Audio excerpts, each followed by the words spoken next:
Uh, Anal on behalf of. I'm I'm getting some voice, On please. behalf. I think Krishna sir, Yes, all yes, all the parts. it is clear. okay. So I'm working in this particular AI techniques thing almost for past 10 years. So let me tell you one thing that it's very old information. Maybe most of you might be knowing a few of the information already. What is AI and what is its advantages and other things. But to begin with, it's like a broader perspective we need to see. It's not like whatever that we learn in a textbook or we learn a passage that AI is something like it is an artificial brain or artificial thing that will work like like a human brain or something like that. You'll get information from most of the textbooks or the online information. But to actually understand what AI is, we need to understand how actually AI can be classified. So from that point of view, we need to understand how best we can implement that to our problems, particularly electrical engineering problems. So basically, if you observe this, AI techniques, uh, AI, artificial intelligence, this is the word what we are listening from many years. So AI can be a broad display of creating intelligent machines.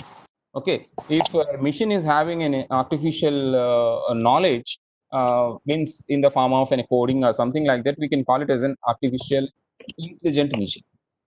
Coming to the machine learning, particularly refers to the system that can learn from experience. This is usually the word that we are listening nowadays, the machine learning.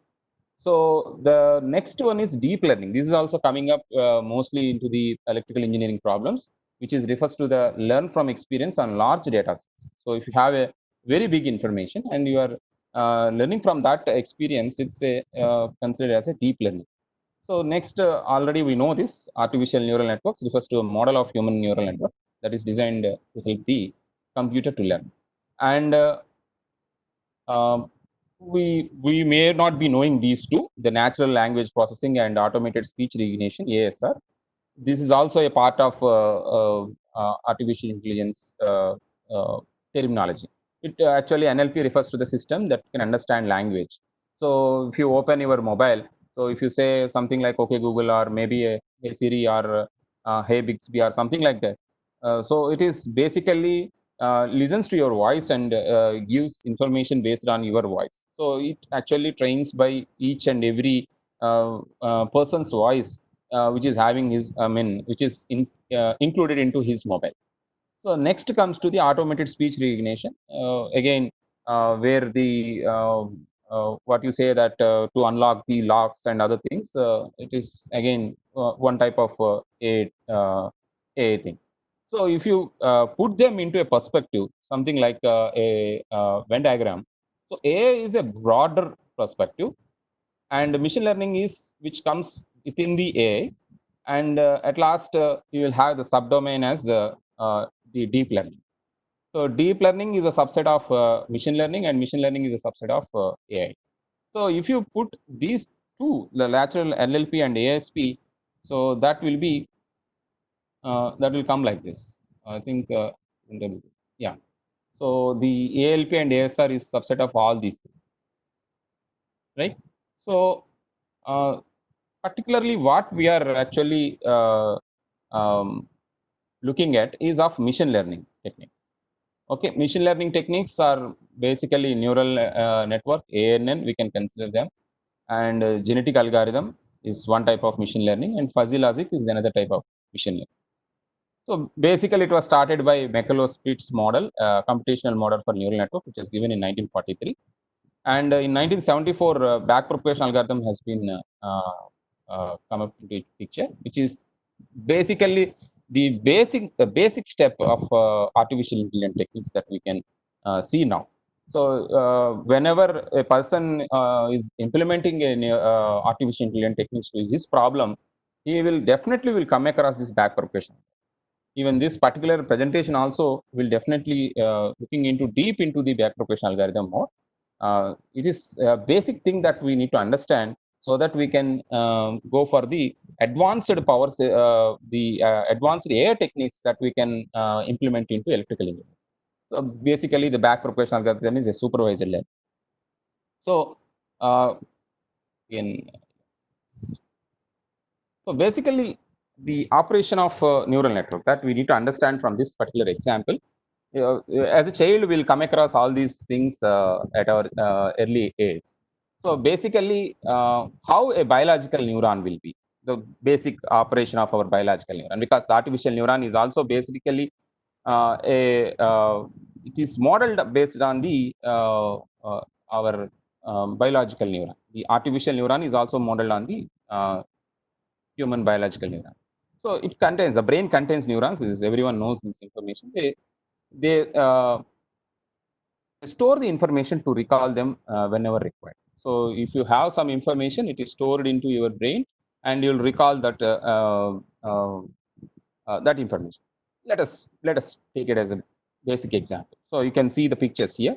So at a childhood, usually when as a child when we go to our kitchen, mom says that don't touch the hot objects. It will make you it will make your skin to burn.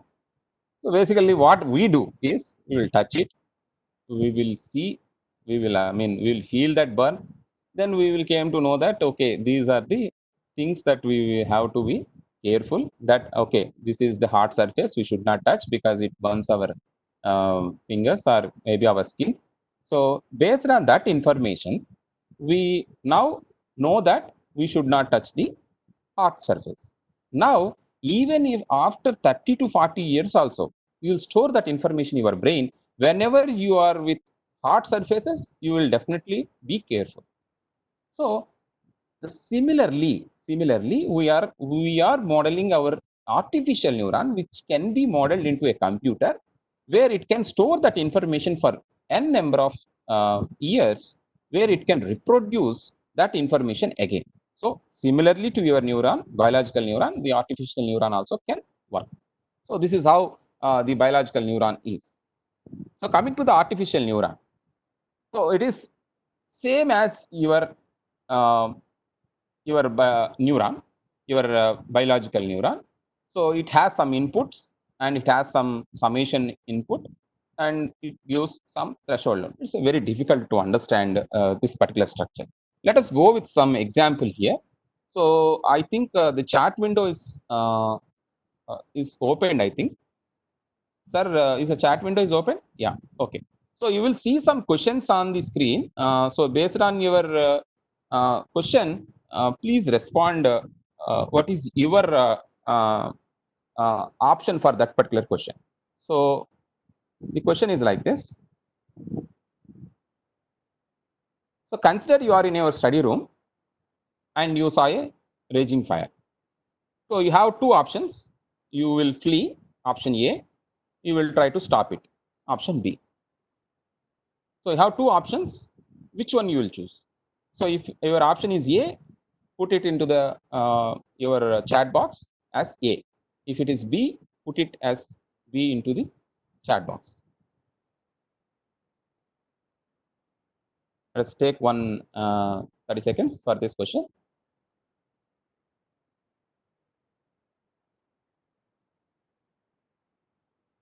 Yeah.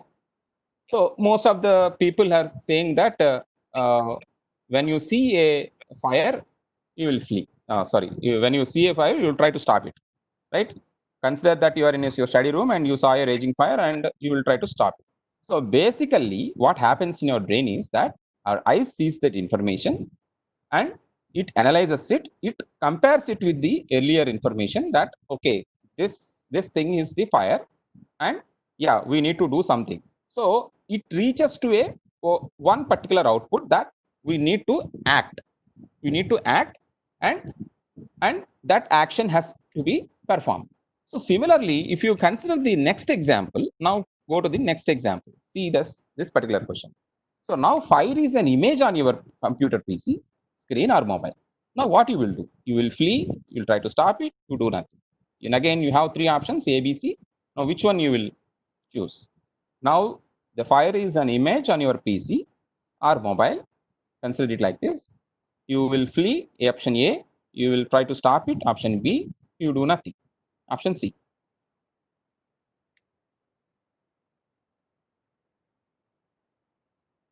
So basically you will choose option C because now what happened is, you have seen the image, you have seen the fire, it compared with the earlier information. Now brain what it does is, a collective neurons will consider that information and they combine that information and they will see, oh, okay, whether I need to do some action, whether I need to take some action or not. It will compare with that, and if that is taken, if it is that is reached, then a particular action will be performed. So here, even though you saw the fire, but you do nothing because it is just an image on a piece. Now, the brain works in this particular fashion. Means it will get the information, it summates, means it collects the information and it does some calculation, some summation value, and finally, if that reaches a particular level, then the next action will be performed. Means okay, this has reached to this maximum point, so that is my threshold. So that is 1, I need to do some operation. If it is 0, I need to do nothing. So 2 operations are there, 1 and 0. So your biological neuron does the same thing, as well as the similarly modeled artificial neuron does the same thing. Now we need to give information to this artificial neuron in such a way that it will store that information for future, and whenever you want to recall it, it again does the same set of information, same set of things, right? So now here you have seen some information here, weights, input, summations, and threshold limits.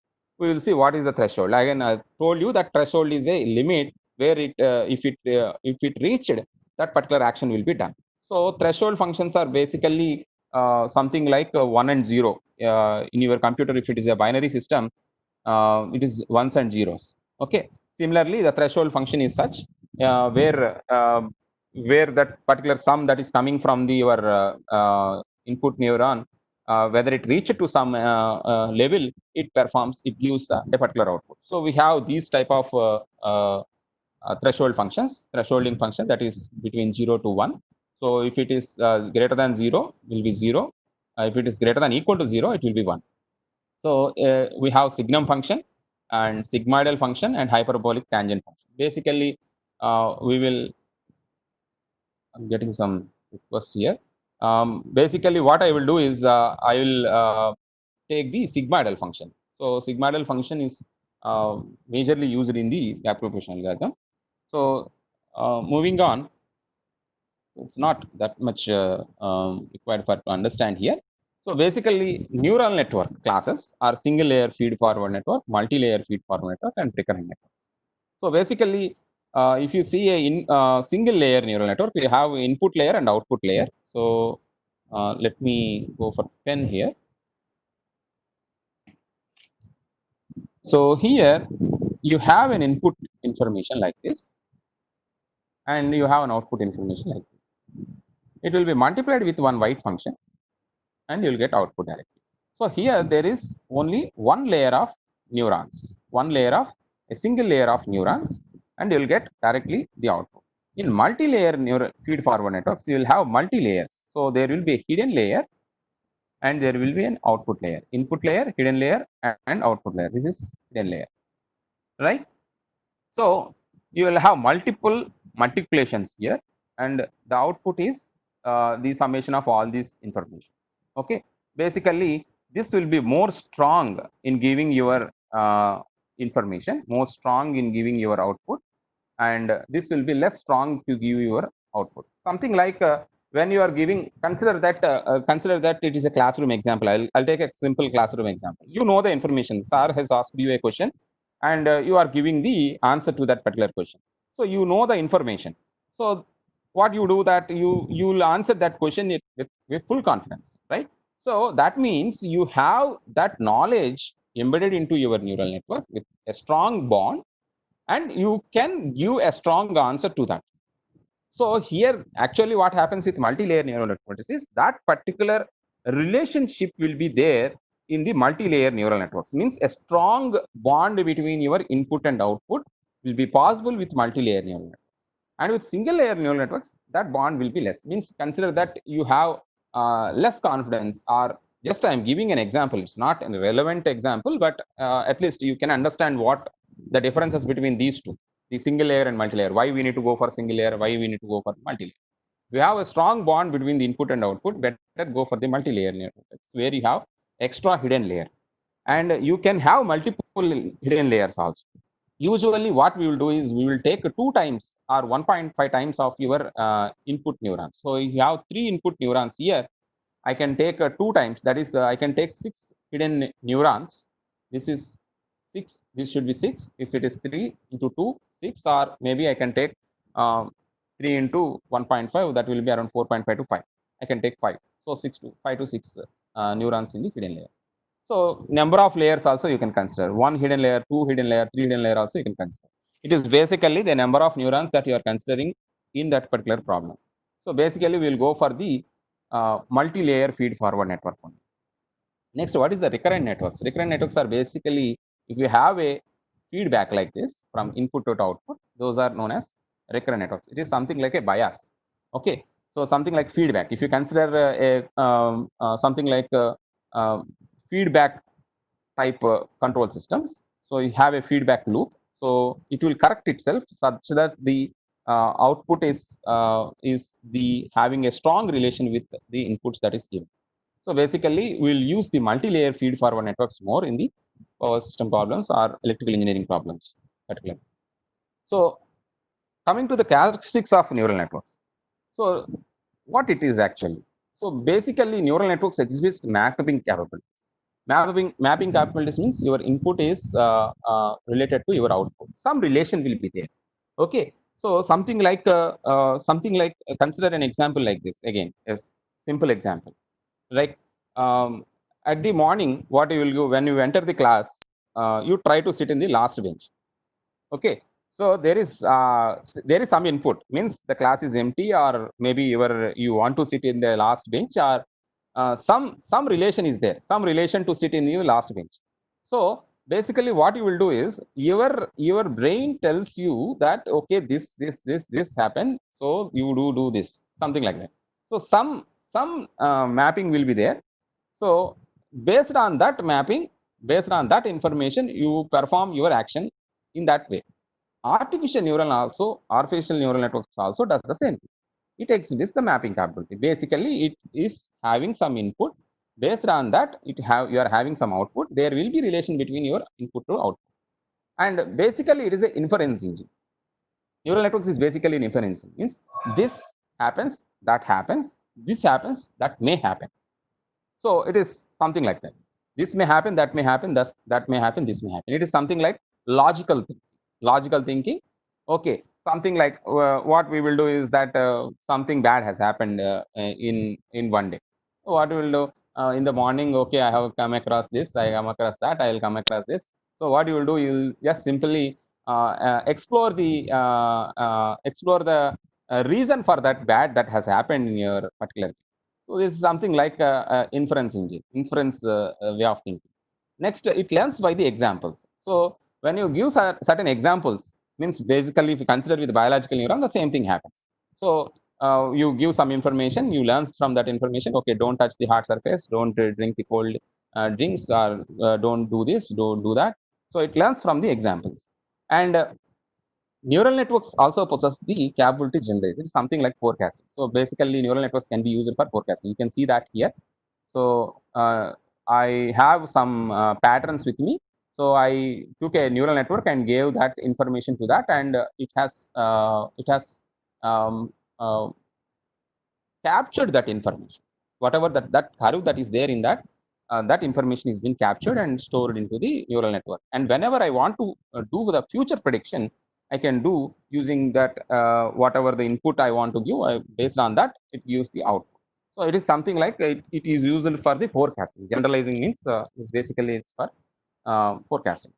So learning methods. This is also a very important information. That is learning methods. There are different type of learning methods in the artificial neural networks. Basically, the supervised learning, unsupervised learning, reinforced learning, Hebbian learning, and gradient descent learning, competitive learning, and stochastic learning. It is something like a teacher student. So in a classroom, if you consider an example like this, so teacher tells you what to do, what to read, what to think, something like that. So based on that, you does that actions and you learn the information. So basically, the learning methods are the methods where you are telling your neural network to get the information and store that information and in future recall that information. So if it is a supervisor learning, so basically it is something like you have a teacher at your class, so he tells you what to do, what not to do. The supervisor learning. So unsupervised learning, it is completely where a teacher is absent, so you learn by yourself and you perform the action by yourself and make the changes by yourself. So next one is reinforced learning. Reinforced learning is again almost similar to your uh, what you say that a supervisor learning. It's somewhat a different way of learning system. There will be a bias thing and other things, and heavier learning and gradient descent learning. And here, if you observe properly, the supervisor learning is one type. Supervisor, gradient descent, and stochastic comes under supervisor learning. Unsupervised learning, Hebbian learning, and competitive learning comes in one side, and reinforced learning is completely a different way of learning the mechanism. Here, what we are doing is a gradient descent learning we will use for the backpropagation algorithm. Basically, it's a multi-layer neural network and gradient descent learning. So we are slowly seeing one by one, and we are now coming into the backpropagation learning. First, we have seen what is a multi-layer neural network, what are the learning methods, and now which learning method we are going for, and what type of network we are going for. So now backpropagation algorithm is a multi-layer neural network and employs a gradient descent learning. Till to this point, we came into existence. Next, uh, how this particular backpropagation algorithm will work. So it's very difficult to understand. So let us do with a small example here, because if you don't understand this properly, it's waste of time. Because why we go for the backpropagation algorithm? Why we go for the artificial neural network? So let us take this example. It's very fun to have this example here. So we have something like weights versus heights. Some data is being presented here.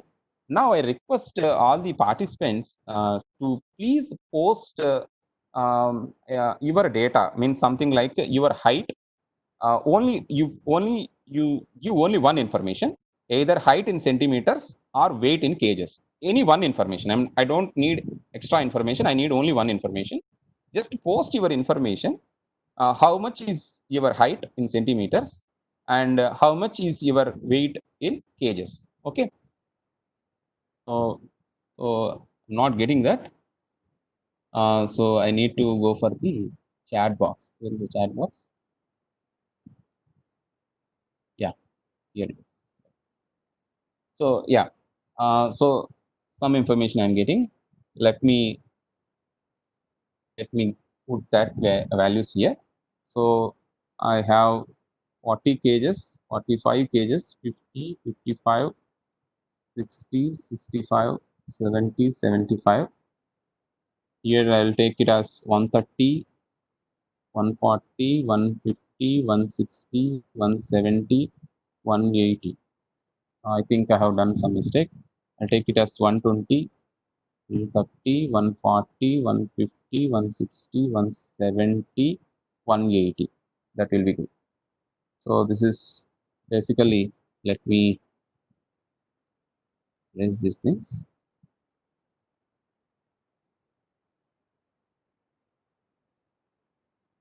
So go for a 120, 130, 140, 150, 160, 170, 180. Okay. Now let me go for the one value at least. I don't only need only one. Yeah. Hamza, yeah, I saw some name, Hamza, 74 cases. Okay, let me go for 74. 74. Okay, 74. Let me take this one. So your height is around 160. Can you confirm, Hamaza? HAMJADALI. It is 74 kgs. I am putting your height as 160 centimeters. I am right or not? I don't know. They have to confirm it. 177 centimeters. Okay. If I go for, yeah, okay, that is also there for me. If I go for the top one, then I will get near to that 177. This point. If I go for this, it is 160. If I go for that, it is 170. Okay, let me take one more. Let me take one more person's weight here. Yeah, Dr. P. Chandrasekhar. So his weight is 76 kgs. Okay, 76. Sorry, 76. So it will be somewhere around. I'll put it as here. I don't know. Sir has to confirm this. His height is 173 centimeters. I don't know. Sir has to confirm this. 173 centimeters. Uh, Let me take one more. One more thing. Someone has given. They has given. I don't want the actual answer. I don't want both the things. I only need only one value. So that's why I'm not taking few persons who have already given the values, but problem is they have given both the values. Don't need both the values. Only one value. Okay, 72. Somebody has given 72. Yeah, 72. Repalli Venkateswarlu. So I'll put your weight somewhere here. Your height somewhere here. 165 centimeters. I don't know. You have to confirm me. Venkateswarlu. 165 centimeters. Yeah. Oh, I have given the answer also. Oh, sorry. But I have not seen the answer. I have not seen the answer, but yeah, I taken only your height and okay. So yeah, so right. Venkateswarlu, I can confirm you that I have not seen your answer 165 centimeters, but I have seen only the 172 height and I mean weight. I have seen according to that I have given your height, but exactly it was there. So what actually I am doing is I am predicting with some other information. I have taken some information from somewhere else and I am projected that into some graph.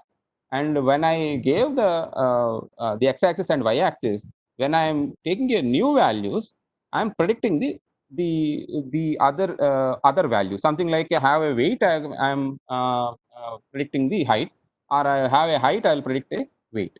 So basically, what I am doing is I am drawing a line which can cut these lines, which can cut maximum points otherwise. So if I draw a line like this, it cuts these points. If I draw a line like this, something like this, it cuts this information. Or if I draw a line like this, it cuts this information.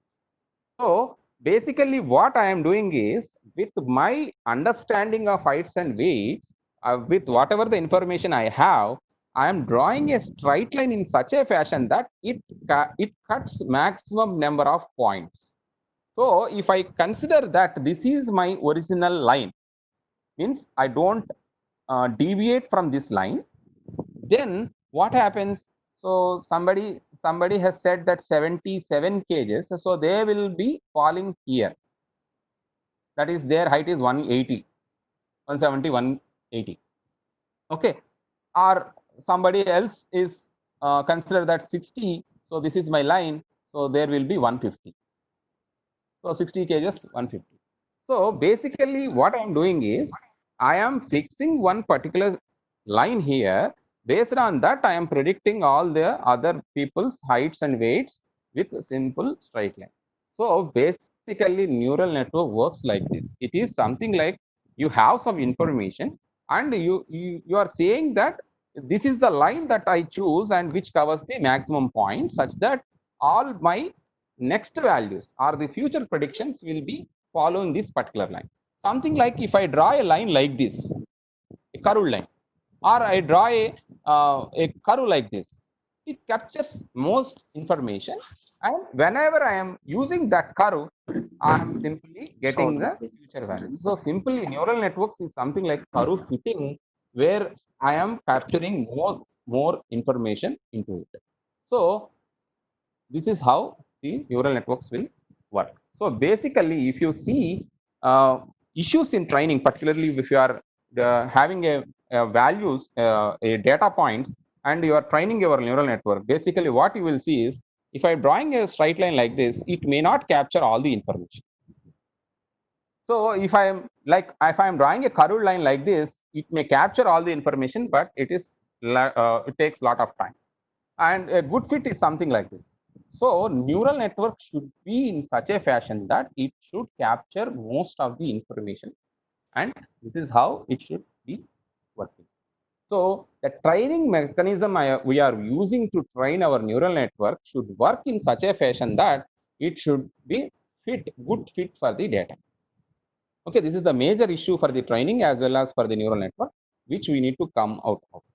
Okay, so next we will see what is the backpropagation algorithm, and today we will see the coding also, how it will particularly works. Step by step we will see. So basically, when you are performing the neural networks, when you are going for the backpropagation algorithm, so first thing you need to do is, what is your inputs? First, you need to you need to get that information. What is your inputs and what is your outputs? So let us take a very small example. Something like, I am adding two numbers. I'm adding two numbers. So something like, I am adding 1 plus 2. What is my output? My output is 3. I'm adding another number, that is 3 plus 2. My output is 6. And I'm adding a number 5 plus 6. My output is 11. Now I have two inputs and one output. So what is my input? So in first case, my input is 1 and 2. Second case, my input is 3 and 3. Third case, my input is 5 and 6. And what is my output? My output is 3, 6, 11. So first you need to identify what is your input and what is your output. So if you are giving it like this is one pattern. I call it as one pattern. This is second pattern. This is third pattern. I have three patterns with me, and I am giving that to the neural network, and based on something that is happening in the neural network, I am getting an output of 3, 6, 11. Now, neural network doesn't understand what's the data it is getting. Okay, it just trains from that information. There is no modeling in that actually involves. Okay, basically, it's, as I said, it is an inference engine. So it's something like one first input is 1, second input is 2. Okay, 1 is 1, 2 is okay, is given to this. Output is coming out. Okay, that is 3. So if it's not 3, I need to do something. Next pattern is coming. Okay, this is happening, and output is something near to 6 or not 6. Next 5, 6 is coming up, and next they were added, some output is coming. Now output is not matched to the actual output. Whatever the output that I am getting is not matched to the actual output. So what I will do, I will calculate the error and I will try to reduce that error. So simply neural network, what happens in neural network is, it's simply getting the information, based on that it gets trained and it will be matched to the output. So first and foremost thing is, identify your inputs and identify your outputs. Okay, so in this case I have taken one example where addition operation is happening. My inputs is 1 and 2, 3, 3, 5 and 6. My outputs is 3, 6, 11. So 1, 2, 3, 3, 5, 6 are input patterns, and 3, 6, 11 are output patterns. So I have identified what is input and what is output. Next, I need to assume how many number of neurons should be there in the input in the hidden layers. So basically, what we will take is 2 times of number of input nodes. Okay, in this case, how many input nodes are there? 2 input nodes are there. 2 input nodes are there in this case. So what I will do? 2 into 2. I will take 4 hidden neurons. 4 hidden neurons. 2 into 2, I will take 4 hidden neurons. Okay, that is also selected. Next, I need to take 2 weights, that is V and W, for input to hidden layer and hidden layer to output layer. This I need to select. So what I need to do, I need to initialize those weight values first. What is this weight values? What they will do? Basically, they will capture the information. What is the relation between the inputs and hidden layers, and what is the relation between hidden layers to output layers? So V and W values are a weight vectors which basically captures the relationship between the input and hidden to output layer. So something like it is a black box information. Consider that it is a black box. You have two types of black boxes where the information is coming up, stored, and goes to the next level. And again, in the next level, it is stored. Again, it goes to the next level. So something like some information is coming and some information is going. And that black box information is updated regularly, such that it will go for all the information, input information that is given to you. So 1 2 is given, so that black box is been updated, that V value is updated. Next 3 3 is given, V is updated. Next 5 6 is given, that weight V is updated. So now the V is capturing all the information of 1 2 3 3 5 5 6, right? That is done by V. The same thing will be done by W also. And for doing such, we need to initialize those values with -1 and 1. This is the first thing that we do. And next thing, this is where the things come up. Just a minute. I need to change my view here. Okay.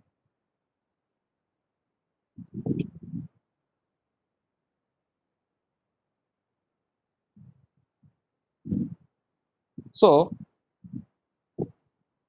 right. I'm still connected. Yeah. So this is my input. Already I mentioned. I'm consider one example here. I'll take that example again. 1 2 3 3 5 6. This is my input, and I have output, that is output. I will take it as 3 6 and 11. Right now, the first thing is, this is output of input layer, which is this one: 1 2 2 3 3 3 5 6. So if you consider that, it is 2 by 3 matrix, and this is 3 by 1 matrix. Okay, so finally whatever you do, you should get this. Means you should get this particular matrix, 3 by 3 matrix, 3 by 1 matrix. So if I consider the 3 by 1 matrix, so whatever that is coming from this side, so that is coming from this side. I'm talking about from this side. So 3 by some matrix, uh, some matrix, I'll consider it as 3 by uh, some matrix. And okay, I couldn't do that. Sorry for that. Let me arrange that. I should take it as 1 by matrix. I don't know this side, and it is multiplied with some other matrix. So I don't know that one also, and this side is 1. So these two are multiplied. So I'll get this one. Okay. So this I don't know. It is multiplied with some matrix here, and this sum matrix is coming up from this side, and this is this one. And this side I'll take it as 2 into 3, some V matrix here. Okay, so V transpose, yeah, V transpose is 3 into 2. I'll get 3 by 3 matrix. 3 by 3 matrix is multiplied with 3 by 1 matrix. So I'll take it as 3, 3 here. So this is 2 by 3 matrix. Yeah, done. So now you can observe this here. So I have a 2 by 3 matrix like this. I have considered a random vector generated by V, that is 2 by 3 matrix. I have considered this. I'm generating this matrix 2 by 3 size. Next, I multiply these two. I need to take V transpose into this matrix. Okay, so that is V transpose is 3 into 2 V transpose, this is V transpose into O matrix, that is 2 into 3. I'll get 3 by 3 matrix here. So this one is 3 by 3 matrix, 3 by 3 matrix, where I will multiply with 1 by 3 matrix. I'll get 3 by 1 matrix. Okay, just an example I'm taking. It may not be correct or it may not be true actually. Sometimes it is actually, if I consider the example, regular example, it may differ actually. So here vaguely I'm taking just to understand things here. So what I did is I take a V transpose matrix first. V transpose has been done. V transpose, I'm multiplying it with the my input information. This has been done. So after multiplication, I got one matrix, means one matrix, that is IH matrix. So here you can observe IH matrix. For that, I will apply a threshold function. So threshold function I have applied. I got a 3 by 3 matrix. This is a 3 by 3 matrix. Now I'm taking a 1 by 3 matrix first, 1 by 3 matrix. Then I transpose it. It became 3 by 1 matrix. So this is W matrix, W transpose matrix. 3 by 1 is W transpose matrix. I'm multiplying these two. I'll get a 1 by 3 matrix. So this is 1 by 3 matrix. Again, for 1 by 3 matrix, I'm applying the threshold function. So threshold function, finally, the output is this one. So basically what I'm doing is I'm taking one input pattern and I'm giving that to the network, and I am trying to update the neural network, and finally I got some output. Now I'll compare this, whatever the output that I got from this one, and with the actual values, and I'll find the error for that. So that is what I'm doing in the next one. So basically what I will do is I will calculate error like this. So this is my target value. Target value is 3, 6, 11. And my output, consider that output has been something like 2.5, 5, and 10. This is my output. Output is this one. Sorry. This one. Output is whatever that I got from after this multiplication, whatever I got is output. And this is my target. Okay. Actual values. So this is my these two. So I'll find out the error and I'll do it by number of patterns. This is N is for number of patterns, right? So now error is found. So you observe properly, that is 3 minus 2.5, it is 0.5, 6 minus 11, that is 1, and 11 minus 10, it is 1. So I am finding the summation of these two and square root of that. So that is 0.5 plus 1 plus 1 whole root by number of patterns. So that is 2.5 by 3. Now this I need to reduce to a particular value. Okay. So that means I need to update my V and W values. Means what is actually happening? I have some values here, randomly generated values. I'm multiplying with that. I'm getting this particular output, that is 2.5510. So now input is same. Input doesn't change. Only thing that is going to change is V and W. So weight functions has to be updated. So we have some formulas for updating that. So basically what we are doing is we are using something like derivative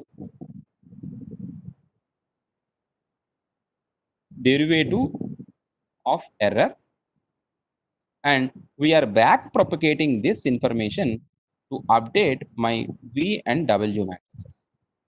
So you can observe that I am finding the derivatives of my error function and I am updating my weight functions. So first I will update my W function, my W vector or the W matrix, by multiplying alpha with my old value. This is my initial value I considered, into one eta into y value. Y value is coming up into OO into dt. dt is calculated like this. Okay. So basically what these two are, alpha is acceleration factor and eta is learning factor. So basically the backpropagation algorithm implements a gradient descent technique like this.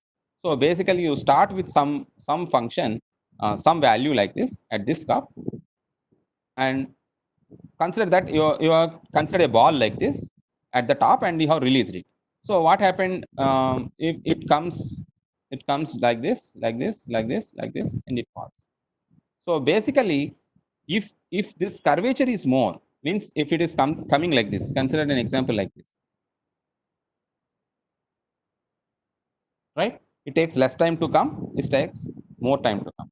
So learning rate is something like this. This is whichever the descent descent of that ball, or simpler than descent of that curvature, uh, is such that if it is more, it takes more time. If it is less, it takes less time. So learning rate is such that if it should be 0 to should be between 0 to 1, and if it is more than zero point 0.5 or zero point 0.6, it takes a lot of time to learn to the inputs that is being given to it.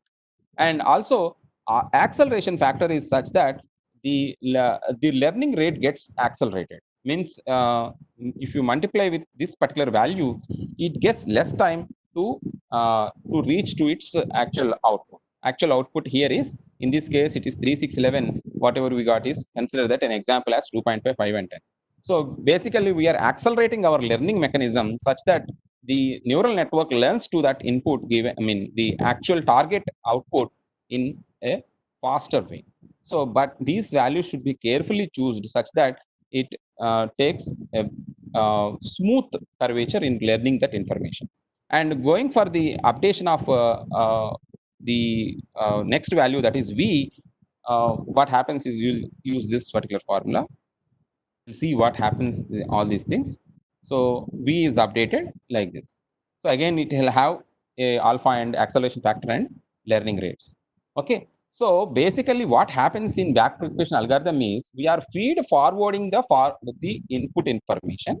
We are forwarding the input information, and we are back propagating the error functions. We are back propagating the error. Okay, hence it is known as feed forward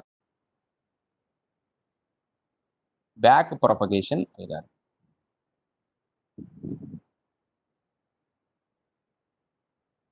Whatever we are doing is we are giving some input to it and we are back propagating that error. Okay, simply we are back propagating the derivative of the error. Simply we are finding the derivatives. So whatever that we are getting here is of the derivative function directly.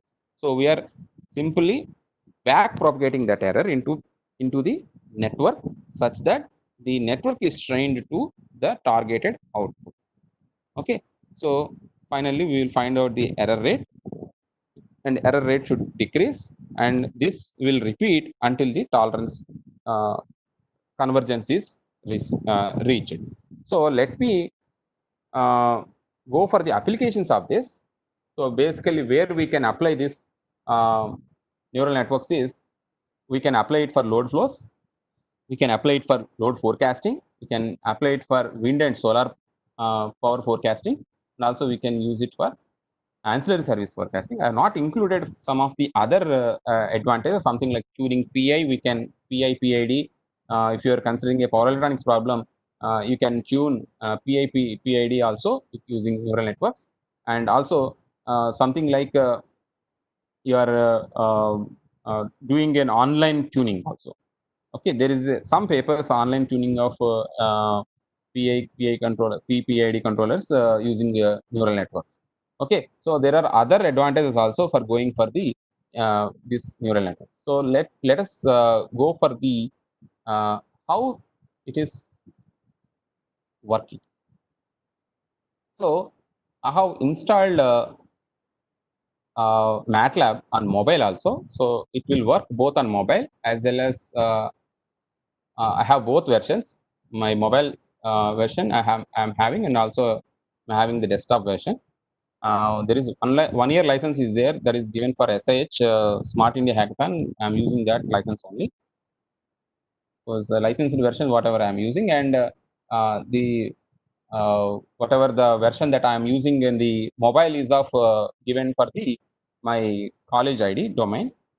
So you can also have that type of access for your if you are having a college domain to you, you can also access the MATLAB on your mobile. So yeah. So step by step, I'll show everything here, and you can see how it is working actually. Well, why it is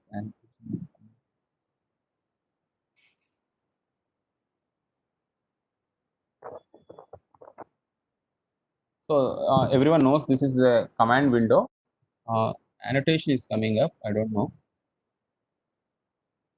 Not familiar with this. Yeah. Okay. So maybe everyone knows how the MATLAB works. This is MATLAB environment. So just basically, I'll use a small matrix here. I hope that everyone knows this. Just for example, I'm giving this. It works. Okay. So yeah, it's working. So let me open the algorithm, I mean the program for load flows using backpropagation algorithm.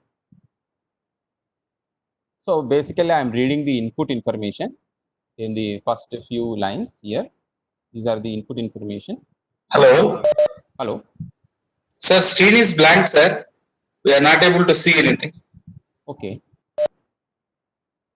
I think somebody has rushed this presentation, sir. That's why mine has gone, I think. It is there, sir. Stops sharing. Okay, okay. I think I have shared only one thing I'm doing in the another window. Maybe that is the reason it's not. Yeah, okay. Now it is okay, sir. MATLAB can be seen. Yes, sir. Okay. So yeah. Yeah. Now, yes, sir. Yes, sir. Thank you. Okay. Initial lines is for basically I'm reading the information. So these things are not that much needed for our purpose. So I am reading the input information. I have some input and output, and I also have some test input and test output. I will explain also what is the input that I'm giving to this. So basically, what I need to do is first thing is I need to share the both the windows so that it will be easy for everyone. So this thing is shared and also this thing is shared. Both the things are shared. Yeah, both the things are shared. Yeah, okay. So yeah, so come back to the algorithm once again. So first thing is you need to you need to normalize your inputs. So this thing has to be done, and you need to assume number of hidden layer neurons, and you need to initialize what is the V, what is your V matrix and what is your W matrix. What is the weight matrices V and W? First thing has to be done. So basically, what we will do is we will initialize between -1 to 1. So here, what I did is I initialized them between -0.5 to 0.5. So if I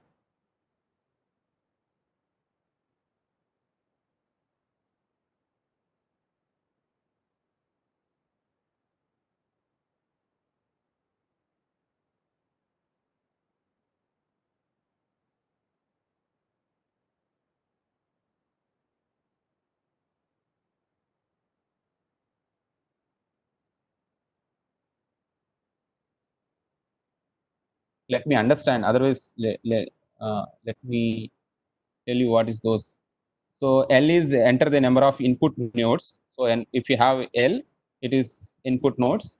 M is the number of hidden layer nodes, and N is for number of output nodes. Input, hidden layer, and output. N is for output. Okay. So let me give those values. L is equal to consider that in our case whatever we have taken is input nodes is 2, input nodes is 2, and output nodes n is equal to 1, and hidden layer neurons. So 2 into 2, it will be 4. So m is equal to 4. Okay. Now I will run the this one. So what happened here is I created a random matrix of size 2 into 4, that is V matrix, and I created a matrix W, which is a size of 4 into 1. Okay. So my V matrix is the size of 4. V matrix is 2 by 4, and my W matrix is 4 by 1. Okay, thus 2 has been created. Okay, it is here. I have given it as -1 to -1 to +1. You can also do it for -5, 0.5 to 0.5. The next one is normalization. In this code, what I did is first thing I've done that, and next I have gone for the normalization. No problem. You can do that. So normalization. Next part is normalization. So what I did is I found out the maximum of all my training outputs and the minimum of all my training outputs, and I try to normalize all my data. That is, complete my training information is being normalized between this minimum and maximum. So basically, what happens here is all my input information will lie between point. In this case, it will be minimum to maximum value. So basically, it will be -1 to 1, -1 to 1, otherwise 0.5 to -0.5, whatever the level I mentioned, it will be normalized between those in that particular level. Basically, why we normalize is that something like if you consider information like this. So I think I have erased that. So basically, if you have an information like you are adding something like 100 plus 120, I'm getting some noise. So I'm adding two values. If it is the value is very big, so it consumes more number of bits and bytes. So in order to reduce that, whatever the information I'm giving, whatever my input information is there, I need to normalize it. So basically, what I will do is I'll take a minimum value and maximum value. Within those two values, I will put all my input information. So this is for normalization, basically this part. So normalization of training outputs, inputs and output, both I will do. Next is I have to mention how many iterations it has to be done. Next, I need to simply what I need to do is I need to first thing I need to do is my multiplication of V matrix into my input matrix. Input matrix is being normalized and multiplied with V transpose. This V dash will give you transpose. I'll show it that to you. So basically V is this one. So V dash is this one. So it transposes that. Command window also I will see. Okay, V is this one and V transposes. So inputs, I am giving some input and multiplied with V dash. Next, what I will do is I will multiply this one. That is, again, I need to compare it with my code here. So first thing, this is my output of input layer is multiplied with V transpose, and I'll get IH, and IH is transferred to a threshold function, and I'll get OH, and OH is multiplied with a weight matrix W transpose, and then that output is again transferred to a threshold function. So is the same thing happening or not? We will see in the code. So first thing, multiplied with IH. Sorry, this is done. This is the first layer. I got IH. IH is now transferred to a threshold function like this, sigmoidal function. Then again, what I do is I took this one and multiplied with W transpose, and again that W transpose is given to whatever that information I have given to, I have transferred it to threshold function. So same thing is happening in the code also. So you can observe that here. So input multiplied with V transpose given to threshold function, multiplied with W transpose given to threshold function. Okay. Multiplied with V transpose given to threshold function, multiplied with weight matrix given to threshold function. So out of this, what I'll get is my O, that is output of output layer. OO. So now what I do is I find the error. Okay, this is my error. Okay, so I found out the all the sum of all the errors of all the input information that I have given, and I found out that error. Next, what I do is I'll find out D matrix. D matrix is for updating the W matrix. Here you can observe that formula. D is for updating the W matrix. So first D is D minus OO. OO is output of output layer multiplied with output of output layer into 1 minus output of output layer. This comes from the derivative of the error function. Derivative of the error function with respect to if EEP is differentiated with respect to the hidden layer, you will get this information. and if you derivate with the error function with respect to the input layer, you will get the e value, that is here. This one will come out if you multiply, if you derive to um, um, your hidden layer with respect to the input layer, you will get this one. Okay, so that is been found, and y value is found, and finally we are finding what is the del w value, new del w value, which is multiplied with alpha into del w plus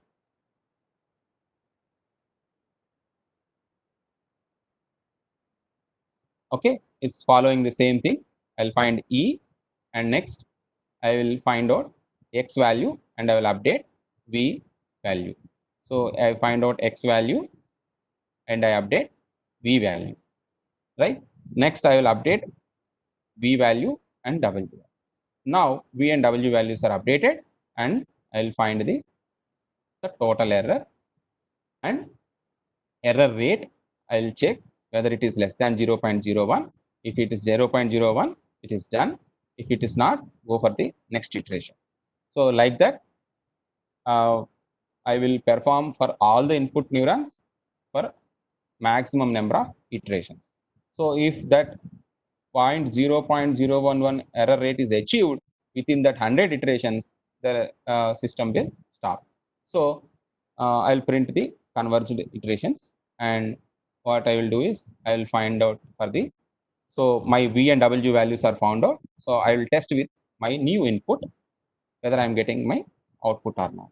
Okay, this is for testing purpose, and this is for printing purpose and updation of all those other values. Okay, this is for printing, final printing. Okay, what is that I have given to this? What is the input I have given to this? That you need to understand. So basically what we took is, we have taken a 14 bus system. So 14 buses excluding the slack bus will have 13 buses. So 13 bus load flow information is being taken for 16 patterns. 16 patterns means 16 times for different parameters we have run load flows, and we have collected that information and stored in this particular what you say that in this particular MATLAB file. So basically the first 13 values will be your p values, that is real power values. 13 values will be real power values, and followed by 13 values of your q values. So basically if you know, if you consider the known and unknown values, so basically we know, I mean the known information is related to p and q, and unknown information is related to v and delta. We basically we calculated the complex voltage, bus voltages, and complex bus angles of a power system, of basically to say the network, power network. So p and q, some in some buses we know p value, we know q value, something like that. We know v value, pv value is known, pq value is known, something like that. So based on that, I'm calculating my v and delta. So similarly, this particular data, this particular information contains 13, because I am for a 14 bus system, I am subtracting the first slack bus, remaining 13 buses I am taking. So 13 p values are there, followed by 13 q values. Okay, this is my input information in this one. Next, my output information. Output information is, everyone knows this. Basically, this is a load flow solution. So it is v and delta values will be there in output. So first 13 values will be v values, and 13 values will be the phase angles, that is delta values. Okay. Similarly, there are extra 4 patterns are there. So if you count them, there will be 16 patterns here. So it starts from 3, 3, 4, 5, 6, 7, 8, 9, 2, 16, 18. So 16 patterns are there. So you can see that 16 is for number of patterns, input patterns, and 4 is for output patterns. Okay, so you can observe that here. So number of output patterns are 4. Means I need to give this input, I should get this output for whatever the information I have given. Okay, this is the information I have given. Means this is my input, this is my output, this is my information I have given to my network, and it is get trained. Now I will test with this input patterns, I should get this output. It should means at least to some extent it should get. Okay, Now, if I run this program, what I will get? I'll see. So what it is asking is enter the number of input nodes. So already I told you. So 13 p values will be there, 13 q values will be there. So total 16 is my input nodes. So I have given 26 as my input nodes, 13 plus 13, 26. And number of output nodes is again 26. I have given that 26. And number of hidden nodes, it is 26 into 2. I'll take it as 52. Next, it is asking for the alpha acceleration rate. I'll take it as 0.4. I want to do, if I want to do fastly, I'll do it 0.6. It asks for eta learning rate. If I go it high, it is takes a lot of time. If it is low, may not be trained to the actual value. So I will take it around 0.5. I will take. Okay. So maximum number of iterations, I will take it as around 100 or 150. I'll take. Okay, it should converge before that. Okay, right? I have given 150. It's running. So now you can observe. So input pattern is being presented and the error has been reduced after around x is around 5 iterations. After 5 iterations, the error has reduced. Okay, it has not reached 0, but it has maintained that almost for more number of iterations. So it roughly took around 10 to consider that this is not stabilized. Somewhere here it is stabilized. It took around 100 iterations for trained for that information. Now what happened is I got an updated V and W values. So if I press for V value, V is updated value now, W is updated value. Now if I multiply this with the new information, I'll get my the forecasted information. So something like here, I think already that is also been done. Total error is also been done in this board. Okay, so basically, what I am doing is I am presenting this network, the neural network, with one information, and I am predicting for the future value. Now, how to get this information? That is the major problem. Basically, what the researchers will follow is what is the information that I have to give. That is based on your problem. So if I am doing, again, I'll go for the presentation. So if I have a load flows, my input information is my PQ values. My output information is V and delta. If I am going for a load forecasting, my input information will be, if it is a time-based information, time series information, time versus the load value. Okay, time versus load value. That is a time series information. If that load is dependent on some other parameter, something like temperature, if it is dependent on temperature, if it is dependent on humidity, my input information will be temperature, humidity, and something like location or something like that. You can take something like wind speed or season, something like that. So this is my input information. So for this, it is P and Q is my input information. This is V and delta is my output. For load forecast, temperature, humidity, wind speed, seasons, and so on will be my load input values. Based on that, I will do the load forecast. So load is my output. Temperature, humidity, wind speed, and seasons are my input information, and load is my output information. For wind and solar, again, if you are going for a time series, time versus, it will be a time series, time versus wind or solar. If it is associate model means it depends on some other parameters. So if it is going for a wind, you can go for the wind speed. Wind speed is one input, temperature is one input, humidity is one input. You can go for these inputs. For solar, you can go for irradiance, temperature, humidity, those values you can take it as input information. So for wind and solar, basically speed, wind speed, temperature, humidity, seasons, these comes your input information for associate model I'm talking, and output will be your wind output or solar output. Next, for ancillary services forecasting. Ancillary services is something, these are the supporting services required for the power system, where you need extra reserve you need operating reserve or secondary reserve or tertiary reserve or extra services that are required to maintain the um, system frequency at same level or a balance between PG and PD. So extra services that are required. So extra services, something like operating reserve, consider it as an operating reserve as your one input.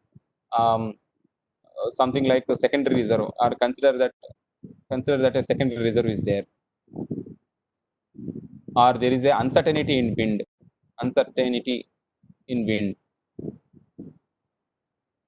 I'm not writing accurately. Uncertainty in wind. Consider those as your inputs for the forecasting ancillary services, and then your output will be, again your output will be based on how much reserve that you require, how much balancing service you require, such that the frequency is maintained. So maintaining 50 Hz frequency is your output. Okay, so these applications we can make use of artificial neural networks. Okay, basically I have given with the only one particular neural network in this particular discussion, that is only backpropagation algorithm. There are many other algorithms are there. Those things can be also applied, and uh, finding the information, that is majorly big problem for the researchers. So I want to share one particular website with you. It's very important and also very helpful for the researchers.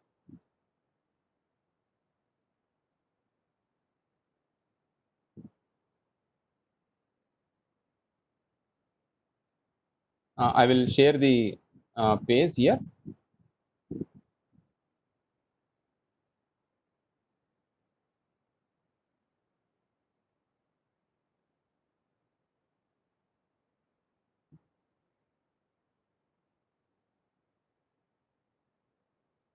There is a portal related to NERC.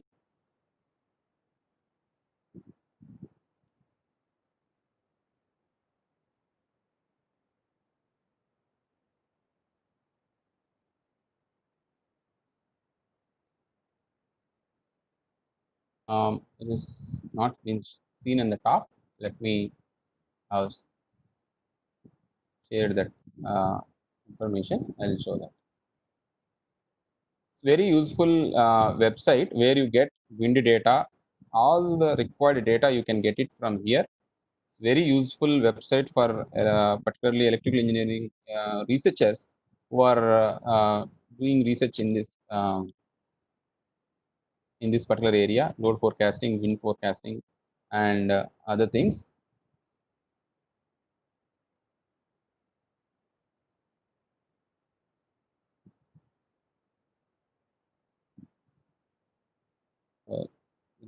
With that, I'll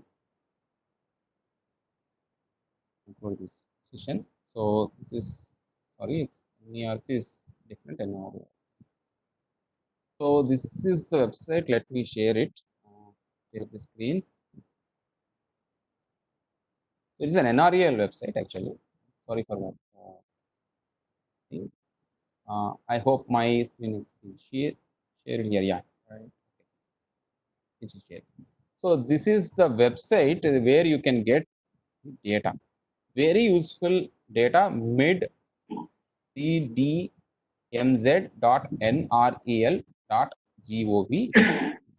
North American website. You can choose different points where you can get the wind data, solar data. So let me take one particular data center here, NREL campus. So if I go into this, I'll get lot of data related to solar and wind. Okay, so if you go for these solar calendars, daily plots, raw data, live data plots, so I'll go for the live data plots. I'll show. So here, if I choose the time entire day, if I'm choosing entire day, I'll get that. If I daytime, I can choose this. What is the information that you need? You need whether the temperature at 50 meters, you can choose that. Whether you want wind speed at 50 meters, you can choose that. And whether you want something like wind direction, yes, at 50 meters, you can choose that. And whether you want for something like turbulence intensity, are okay. Let me consider that. So let me take these information. So what are those? The temperature at 50 meters, wind speed at 50 meters, wind direction at 50 meters, and I can download that information to for me for doing the forecast. I can save this into CSV file and I can use this for forecasting and other information. So please take this website midcdmz.nrel.gov. It's very useful information to get raw data and also helpful. But again, you need to understand here that you need to find out what are the parameters which the output is depending. This is everyone's compulsory rule that you need to find the relationship between the input and output. Means you should not take, okay, whatever the data I have, I will use that and I will try to forecast the thing. It won't perform properly. You need to see what is the data it is getting influenced by. Is the input information it is getting influenced. Choose that information only. So if you are taking for a something like in this case, what I did is I for a something like I want to forecast for wind output. So what I've taken temperature at 50 meters. I've taken wind speed at 50 meters. I have taken wind direction. Okay. It may not helpful for other if you are considering for solar. It may not helpful for any other type of forecast. So you need to choose your data wisely such that that helps your final out. So with this, I want to conclude. And if anyone has any doubts, please put them. I'll try to answer those questions. Thank you, sir. Thank you for this opportunity. I'm open for the questions now.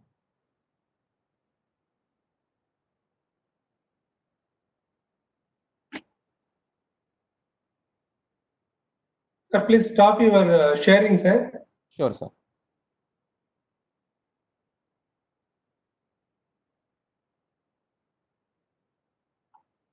Okay. One button here. Sir, good evening, sir. Can I, from this NREL website, can I get a Hyderabad? No, wind sir. It is speed only for USA data points are there, sir. In that, it is. Is there any solution for to get in Telangana in Hyderabad? What is the wind speed in a particular date or location? Actually, few data centers has to publish those information, sir. Basically, if I'm in a native Warangal, where I did my PhD, we used to have that data center for that collecting wind speed and those things. But it is not for testing purpose, not for the research purpose, only for display purpose. Only they use it to collect that information. It may not be that much accurate, but because in some of the softwares for the related to the solar, they if you give the angle and so and so, it gives the corresponding irradiance. Similarly, that kind of anything software is available for to find out in as a of particular now, no, location. sir. Not accurately. Means little information like what angle and those things can be done, but historical data is not possible, sir. It is not publicly available. Historical data is not available publicly. If you have any contacts within the these NPDCL or maybe within this power related organizations, then it is possible. Even my So I have senior only was observed there. it. Yeah. Sir? In so many Rakesh papers, was they are, presented also. yeah. So In what so he many has papers, done they are is, giving only wind speed as a 10 yes, sir. meters per Yes, sir. second. Is only the standard thing. If it is going beyond, in some of the areas, you are getting some papers also 13 meters per second also. Sir, that is the reason I am suggesting this NREL website. Actually, most of the people maybe they will know that data is displayed in NREL, but they don't know where it is displayed. So by this website, you will get that information.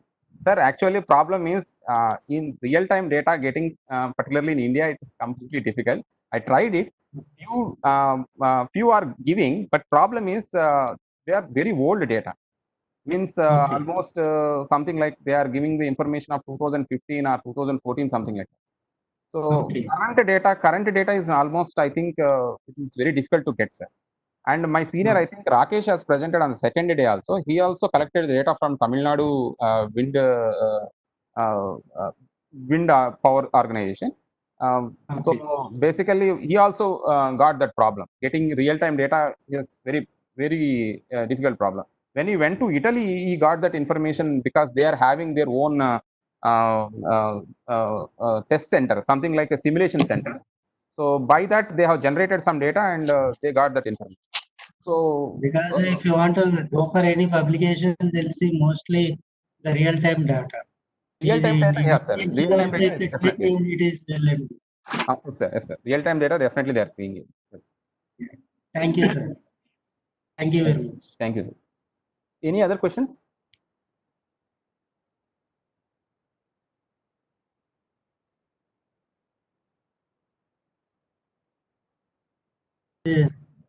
Sir, one more down. Sir. And right now we had a discussion of backpack propagation. Yes, sir. Apart from that, what is the latest developments in EAN? Sir, neural Because this networks. propagation is a long back topic almost. Yes, sir. What is the latest development that have taken place in the EAN apart from this back propagation? Sir, actually, present. One thing you need to understand here, sir. One thing is that most of the current research, what that is happening, they are not actually looking at a single artificial intelligence techniques. They are looking at meta-heuristic techniques where they are including mathematical models also into the present system. So basically, it is something like a very people are actually coming out of artificial intelligence techniques, particularly for power system. I have seen this. I have seen some research in the IIT Madras and also in IIT Delhi. What actually they are doing is they are including mathematical methods, adaptive, something like it is a mix of mathematical methods. So if you want to see, if you want to follow that, I want to mention some names also. In IIT Madras, Surender is there. He is did his actually is not completed yet. So you can search for his research. They are doing with the mathematical models. Okay, they are doing the power system operations only, but they are going for the mathematical models. So you are having a lot of scope now, because if you want to publish your work in IEEE and such things, people are looking for such type of models where there is error is less actually. So whatever, if you consider this neural networks and those things, it is something like most of the people are doing it. So something I have seen. Because it is coming to the power system, if you want to go to the real-time systems, it is very, very difficult to get published. Even at least for the real-time data, if it is available in some source, so that it will be most beneficial for the researchers. Yes, sir. Yes, sir. Okay, thank you, sir. Thank you, sir. Thank you very much.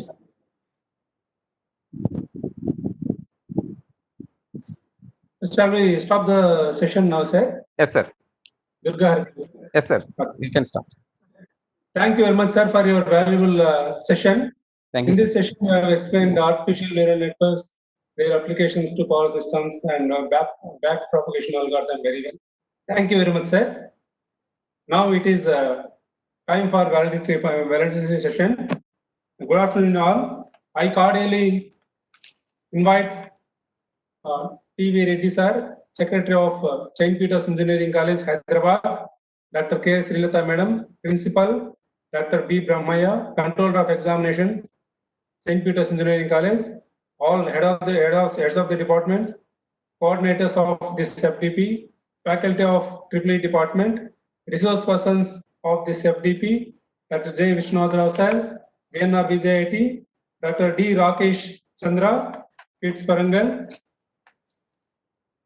Dr. Srijit sir from NIT Silchar, R. Gurushwami sir from BVRIT Hyderabad, Dr. B. Durga Harikena sir, Assistant Professor Vagdev Engineering College Varangal, and all participants of this workshop. A very good afternoon to you all. and a warm welcome to this valedictory session.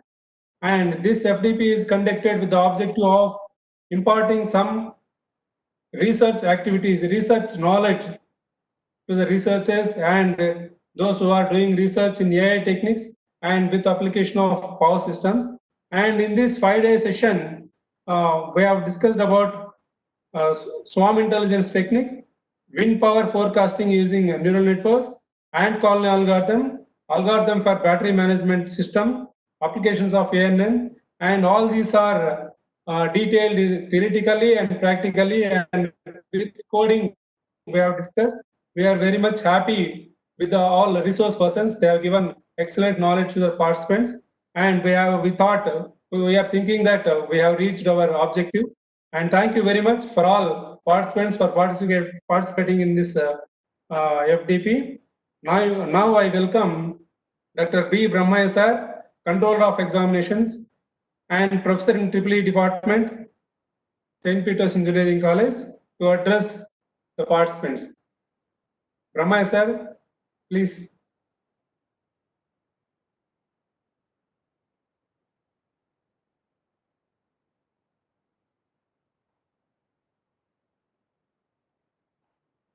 Co-conveners Mr. Krishna and Mr. Gopinath and faculty of EEE Department, eminent speaker of today's program, Dr. Durga Harikiran, my dear participants from India and abroad, very good afternoon to all. Am I audible, sir? Yes, sir, audible. Sir, am I audible? Audible, sir. Sir, am I audible? Audible, sir, can proceed. Okay, very good afternoon to all. There is a tremendous response for this FDP with 200 participants across 14 states of India and participants from other countries. Artificial intelligence is very useful to solve many problems of power systems. Eminent speakers covered various topics that are useful for academicians. I met my friend Dr. J. Viswanatha Rao of VNR VJ8 on first day of this FDP. I also met my old student, Dr. Rakesh Chandra, who is the eminent speaker for the second day of this FDP. I request all the participants to utilize this knowledge gained here. I congratulate the convener, Dr. J. Krishna, co-conveners, Mr. Krishna, Mr. Gopi Krishna, and Gopinath, and the faculty of EEE Department for organizing this FDP successfully. Thank you for giving me this opportunity. Thank you one and all. Over to convener. Now I invite our beloved principal, Dr. K. Srilata Madam, to address the participants. Thank you, sir. Respected Secretary and Correspondent of St. Peter's Engineering College, Sri T.V. Reddy Garu, Controller of Examination and Professor in EEE Department, Dr. Brahmaya Garu, Head HOD Electrical and Electronics Engineering Department, Dr. Jai Krishna Garu, today's webinar coordinators, Mr. Krishna and Mr. Gopinath, participants from all over India and abroad, today's resource person, Dr. Durga Harikiran from Vagdev Engineering College, Warangal. Very good afternoon, one and all. At first, I would like to congratulate the convener and especially the coordinators of this program for successfully organizing this for 5 days. Initially, when we thought of conducting one webinar pertaining to the electrical engineering department, we were in a dilemma onto what area we need to start this webinar, because most of the colleges during this pandemic period have started their webinars. But we thought it will be convenient if you do any computational techniques or if you do webinar on any application of computer techniques to the electrical power system. So with that intention and with the support of the head of the department and the coordinators, we have started this 5-day webinar on artificial intelligence solutions to power system problems. After listening to all the lectures on all the 5 days, hope you all might have understood the importance of learning the computational techniques that are required for the solutions in electrical engineering problems. It is required as an electrical engineer, we need to learn more soft computing techniques. Today, I could see the response well, and Durga sir has explained very clearly from the basics how to go for the implementation of the artificial intelligence to solve the problems of the electrical engineering.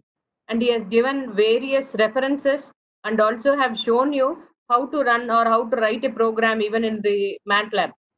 I think this training program during these 5 days, even the other trainer also has explained you well on artificial intelligence technique. So this sort of webinar, this webinar might have helped you in analyzing certain aspects, especially the research scholars and the faculty who are willing to take their join their PhD program. This webinar might have helped them in identifying one problem pertaining to the problem related to the power system engineering. Especially, there are so many techniques that need to be developed onto the aspects of the stability. Stability pertaining to the wind energy systems and the stability pertaining to the solar energy system is still a problem. Even though we say that the country is intending towards the implementation of the solar plant engineering and the wind power plant engineering, but there are so many aspects where we need to study in going for the interconnection between the renewable energy source and then the existing system. Because as we are a developing country, we cannot invest more on the new techniques and the new systems. We need to have the production by the renewable energy sources, and we must find out the ways to interface the source into the existing grid. So such problems are there, and I hope the trainers have helped you in providing the solutions for the problems which you already might have chosen and which you are planning to choose in your research. So therefore, attending for this sort of training programs will help you. As conveyed by me on the inaugural day of this webinar, I hope you all have enjoyed all the sessions and this webinar has enlightened your knowledge and motivated you towards the research. I thank all our resource personnel, from my side and on behalf of my management also, for readily accepting our request. And I thank all the participants for trusting us and joining us. I thank our management for encouraging us to conduct such wonderful webinars. And I once again congratulate the Department of Electrical Engineering for supporting the coordinators and the head of department in organizing such a wonderful program. I thank the organizers for giving me this opportunity. Thank you, one and all. Thank you, sir. Thank you, madam. Valuable words. Now I invite our Honorable Secretary Sir, T.V. Reddy Garu, to deliver his speech to the participants.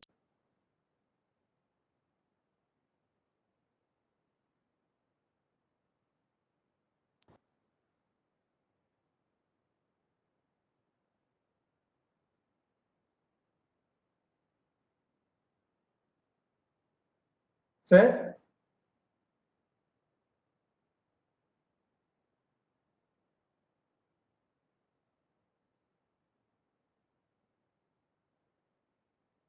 Sir, you are not audible, sir. I think you are on mute. sir, you are in mute, sir. Okay. You have been, okay. Can you hear me now? Yes, sir. Yeah. Can I speak now? Yes, sir. Yeah. Respected Principal Ma'am, Dr. Srilata, coordinator and convener for this particular program, HOD,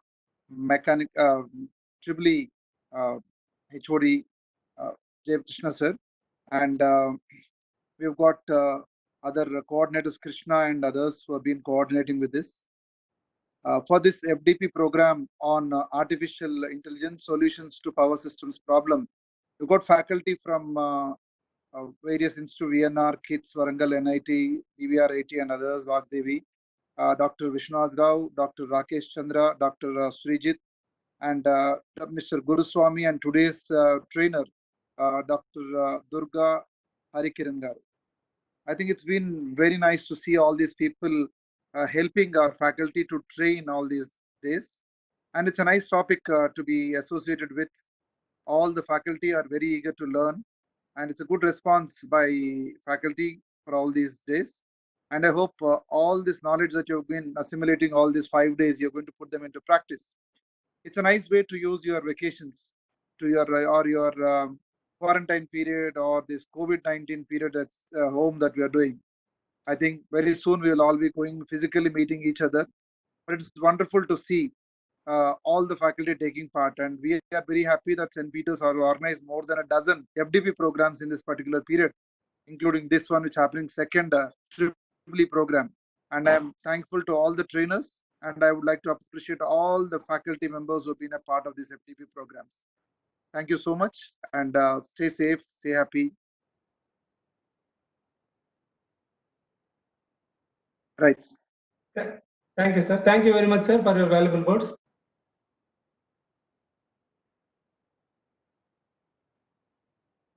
Now I invite Mrs. D. Divya, Assistant Professor, Department of Triple E, St. Peter's Engineering College, to propose vote of thanks. Hello. Sir, am I audible to you? Audible, madam. Proceed. Myself, Divya, working as assistant professor in Triple E department. It's my privilege to Yeah. have been Sir, asked Simba, to propose a vote of thanks for this wonderful faculty development program. First of all, I would like to convey my hearty thanks to our secretary, sir, Mr. T.V. Reddy, for to conduct this wonderful FTP. Also wish to express our grateful thanks to our director, Mr. T. Anurag, for his continuous encouragement and support to conduct this wonderful FTP. I also wish to express my sincere thanks to our principal, Dr. K. Srilata, for her enormous cooperation in conducting this FTP. I also extend my great gratitude to our professor and controller of examination, Dr. B. Brahmaya, for his continuous support to conduct this FTP. And I also express my heartfelt thanks to all the department HODs in conducting this FTP. I want to convey a special thanks to our Triple E HOD and convener of this program, this FTP, Dr. G. Jayakrishna, for his continuous support to us. And I also want to express my grateful thanks to the co-conveners, Mr. M. Krishna and Mr. K. Gopinath, for their great efforts in conducting this FTP. I want to express my thanks to all the organizers, department teaching and non-teaching staff for your support in conducting this FTP. I must mention our deep sense of appreciation for all the speakers. On the first day, Dr. J. Vishwanatha Rao demonstrated about swarm intelligence and application in electrical distribution system. So he given a very eminent session. Thank you, sir. Thank you very much. And coming to the second day, Dr. D. Rakesh Chandra, working as assistant professor in Kakatiya Institute of Technology and Science, Warangal, given an excellent coverage on wind power forecasting using AI techniques. Thank you, sir, for your eminent session. And I want to convey my thanks to Dr. Srijit Shekaran, who is working as assistant professor in NIT Silchar, given an enlightened session on ant colony optimization techniques for power systems application. And next, I want to acknowledge my thanks to Mr. R. Guruswamy, who is working as associate professor at BVRIT Hyderabad, who taken an eminent session on algorithm for battery management system. Thank you, sir. And finally, I want to convey my heartful thanks for the today's eminent person, eminent speaker, Dr. B. Durga Harikiran, sir, who is working as assistant professor at Vagdevi College, Warangal, who given me a magnificent session on application of ANN for power system problem. And sir, thank you very much for your enlightening session. And last but not the least, I want to thank all the participants of this FTP for your active participation and making this event such a great success. Thank you one and all. Thank you, sir. Okay, thank you, madam. Thank you all participants. And again, you will get certificate, e-certificate within 3 days with your mails. And I thank all our management members, principal madam, HODs for their support. for conducting this FDP successfully. Thank you very much, sir. Thank you one and all. I especially thank Mr. M. Krishna and K. Gopinath of EEE department for the coordinators of this FTP and backbones of this FDP for conducting this FTP. Thank you very much, sir. Thank you very much. Thank you, sir. Now we can conclude, sir. We can end.